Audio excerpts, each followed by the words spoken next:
விண்வெளி தொழில் கொள்கைக்கு ஒப்புதல்னு சொல்லி உங்க மருமக சபரீஷனுக்கு கமிஷனை உறுதிப்படுத்திருக்கீங்களாமே. அப்புறம் எங்க அப்பா கலைஞருக்கு மூணு சொல்லி மாற எனக்கு சபரீஷன் மருமக இல்லாத ஆட்சியை நாங்க அமைச்சதே கிடையாது. தமிழ்நாடு மக்கள் ஓட்டு போட்டு மட்டுமா முதலமைச்சரான மருமகன் ஆட்ட சொன்ன இடத்துல தலையாட்டியோ புது புது கெட்டப்ப போட்டு தானே முதலமைச்சரான. இப்ப அவர் காட்டுற இடத்துல கையெழுத்து போட்டா என்ன தப்புன்ற? உலகத்திலேயே இந்தியாவுல நாம தான் வளர்ச்சி, முயற்சி, எழுச்சின்னு எழுதி கொடுத்தத பேச என்னோட வாய் இருக்கு.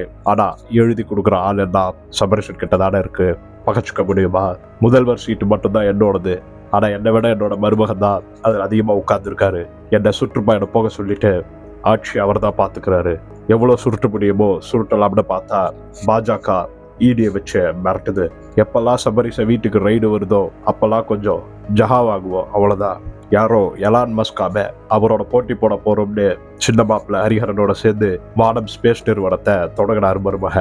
லாபம் எங்கிருந்து வரும்னு கேட்டா அதுக்குன்னே தமிழ்நாடு விண்வெளி தொழில் கொள்கை என்ற உன்னை உருவாக்குங்கன்னு என்கிட்ட கொடுத்தாரு.